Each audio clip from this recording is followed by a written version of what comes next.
Motherhood changes everything, right? Mom అవ్వక ముందు నా లైఫ్లో నేనే ప్రయారిటీ. నా కెరియర్, నా కంఫర్ట్, నా స్లీప్, నా పర్సనల్ టైం, ఇవే నాకు చాలా ఇంపార్టెంట్ అనిపించేవి. కానీ వన్స్ మదర్ అయిన తర్వాత నా ప్రయారిటీ మొత్తం నా బేబీది అయిపోయింది.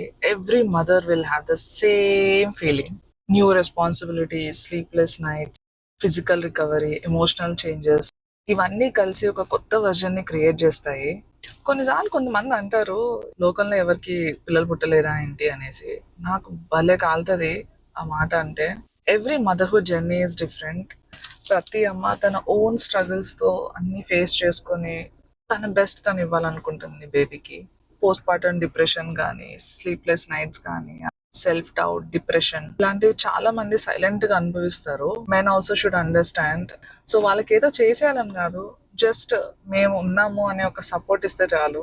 That is enough for them. So ఈ జర్నీలో నేను నేర్చుకున్నది ఏంటి? మదర్హుడ్ నాకు అన్కండిషనల్ లవ్ అంటే ఏంటో నేర్పించింది. అండ్ ఒక అమ్మ తన చైల్డ్ కోసం చేసే సాక్రిఫైసెస్ లో లిమిట్స్ లేవని అర్థమైంది. నాకు తెలియకుండానే మదర్హుడ్ నన్ను చాలా స్ట్రాంగ్ గా చేసింది. పేషెన్స్, రెస్పాన్సిబిలిటీస్, సెల్ఫ్లెస్నెస్, ఇవన్నీ బుక్స్ లో నేర్చుకోలేము. మదర్హుడ్ జర్నీలో ఆటోమేటిక్ గా వస్తాయి.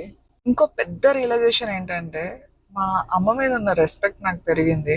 సో మదర్హుడ్ నాకు నా చైల్డ్నే కాదు, మా అమ్మని ఒక కొత్త యాంగిల్లో చూడడం నేర్పించింది.